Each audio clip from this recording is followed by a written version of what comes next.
Hi, this is Alex Helmbrick, the Sports Information Director at Chadron State College, and I'm sitting here this morning with Chadron State women's basketball coach Tim Keneally. The Eagles had a tough road trip to the mountains of Colorado, dropping a 67-59 decision at Colorado Mesa on Friday, and that was followed by a tough 77-66 loss at Western State. Those two losses were the opening games for the Eagles in the Rocky Mountain Athletic Conference, which means they're now at 0-2 in the conference, 0-6 overall, so the Eagles are still looking for that first win.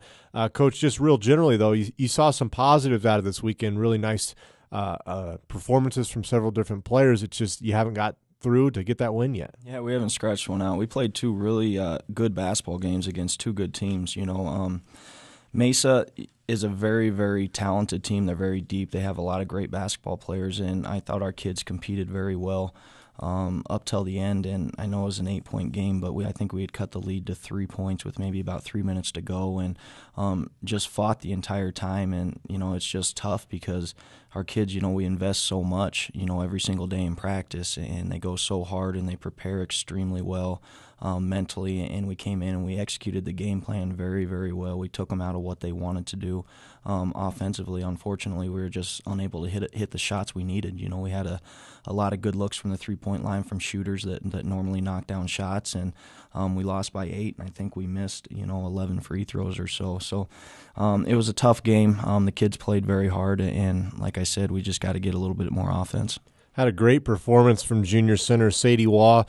She went 6 of 12 from the field, hit all 6 of her free throws, and finished with a career-high 18 points. She also added 5 rebounds, but she also provided good defense on Mesa's talented post player, Kelsey Siegel. Only took 7 shots, making 4 of them. I believe she had entered the game taking 12 to 13 shots and was averaging right about 19 points a game and about 12 rebounds. She finished with 15 and 7, so a nice job from Sadie there. Yeah, she was tough, and coming in, she was actually the leading scorer in the conference, averaging 23-plus points.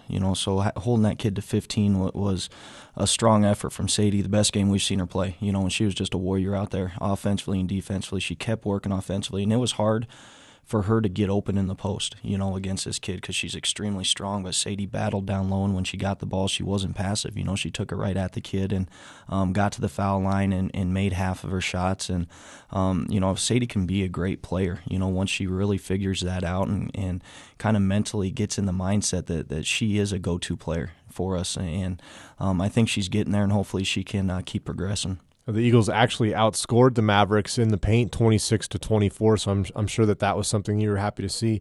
Although the Mavericks have just kind of made up the edge, they scored 17 points off of 16 Chadron State turnovers, despite committing 19 themselves, and then beat you on second chance points 15-10. Yeah, they're a good basketball team, and they have depth everywhere. They have a great inside game. They run a high-low post offense. On their wing, they have, a 6'1" wing who was a former freshman of the year in our conference. It's a junior now. And, just for our kids to compete that hard, and, in my opinion, you knock down a couple threes here and there and hit some free throws, and we win the basketball game. So, I don't think we were playing above ourselves. I thought that we played within ourselves very, very well, and I think our kids realize that we could be a great team, if we can just, step up and show up every day and offensively knock down a few shots here and there and bring that focus and that tenacity defensively. I think we're going to win some games. That was followed by a 77-66 setback at Western State there in Gunnison, Colorado. Really kind of a frustrating game for the Eagles. You had arguably one of your better first halves all season long, shot 54% from the field, hit 12 of 22 shots, including 5 3-pointers. So-so from the free throw line, but you'll take that when you're shooting threes like that, and scored 38 points and owned a 6-point lead, but Western State came out strong in the second half, outscoring you 45-28. Yeah, this one was probably the toughest one we've had this year, just because we knew coming into this weekend if we could just get a split, that'd be a great start for us, and we had a huge opportunity against Western State. We played really well in the first half, and we came out in the second half, and I think we owned a 8-point lead at about the 15-minute mark, so we did pretty well coming out of halftime, and it kind of got away from us in about an 8-minute stretch there. I don't know what kind of run they went on, but they opened up about an 8-point lead on us, and from then on, it was just back and forth. I know we had it to a 3-point game with about 2 minutes to go, and we felt like the game was ours. It's late in the game, though. We just couldn't defend the paint, and they have another great post player, Katie Hall, who, had 13 second-half points, and she scored a lot of points late, and, we tried to adjust defensively, and, the adjustments either didn't work or we didn't execute, the defensive schemes late in the game, and it cost us. Western State did a lot of their damage scoring points off of turnovers. Chadron State committed 25, unfortunately. Western State scored 27 points off of that, so that was a big chunk of their offense was going in that direction. Each team had 4 players finish in double figures. Chadron State, though, had Caitlin Petrie finish with a game-high 23. The senior from Kearney also went 16 of 20 from the free throw line. The Eagles, as a team, shot 24 of 36 from the free throw line. Probably not the percentage you're looking for, but definitely the number of attempts. Yeah, and this is the best offensive game we've had. For us to score 66 points and miss 12 free throws, we easily should have been in the 70s. And if we can get into the low 70s, that's where we need to be. Our defense really let us down, though. I thought offensively we executed well. We knocked down open shots. Caitlin Petrie was a warrior on the offensive end. We asked her to expend a lot of energy offensively. When you're shooting 20 free throws a game, you're having to work extremely hard with the basketball in your hand and attacking the hoop and taking a lot of hits and a lot of shots. It seemed like every other time down the floor, especially in the second half, she was on the ground, and she played really, really tough on the offensive end. And, defensively, we just didn't do what we needed to do. We late in the game, we let their post player hurt us. We didn't, adjust like we should have, and we let a couple other kids, who we weren't supposed to be helping off of, have pretty good games. So if we can just kind of bring that type of offensive tenacity and aggressiveness on the offensive end, and then just not forget, why how we're going to win games in our formula, and that's defense and rebounding, then I think we'll be okay. Well, things don't get any easier for Chadron State these next couple of weeks.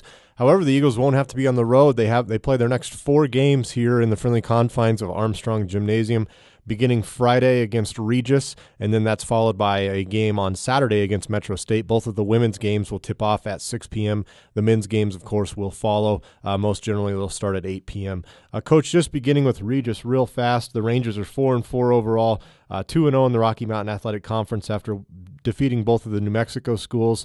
They received a big jolt this year when they got Taylor Purdy back, who was RMAC Freshman of the Year a couple years ago. She had a knee injury heading into the season last year, so I know it's going to be a dangerous team for you guys. Yeah, it is. And Purdy, I'm glad to see her back. She actually had a heart condition. The kid had open heart surgery last year, and that's why she was unable to play. So I'm really glad that she's able to come back and compete, at this level. And she's an extremely talented player. She's a wing who can shoot threes, very good off the drive. And, they have a great coaching staff there. Coach Ronig had been there for, I don't know how long, 30-plus years maybe, and offensively, they're pretty structured. They run the triangle offense, very similar to what the Chicago Bulls and LA Lakers have in the past. And they have a decent post player inside, which it kind of revolves around. So they're always a tough challenge for us, and I know that they're going to be prepared. Speaking of challenges, probably arguably maybe the biggest one in the Rocky Mountain Athletic Conference this season, Metro State comes into town on Saturday. The Roadrunners are 6-0 on the season, ranked 3rd in the nation, 2-0 in the Rocky Mountain Athletic Conference, and they're coming off a 109-47 victory over Western New Mexico. Yeah, they're a tough team. They just have tough kids. They're not flashy. I was kind of surprised they score 109 points. That's not their MO, really. Their MO is playing defense, and if they're going to score 109 points, I'd like to see a team that can beat them, but they're going to be a tough challenge, but we'll be ready for it. Like I said, they're just a tough, gritty defensive team, kind of the team we want to be, and we have been at times. And, I haven't watched any film on them this year, but just judging from the past, I know that they're going to be very, very physical, especially out on the perimeter. They're very physical going through screens, and they rebound the ball very well. So our kids will be up for the challenge. All right, Coach. Well, best of luck to you this weekend as you open RMAC play here at home. All right, thanks, Alex.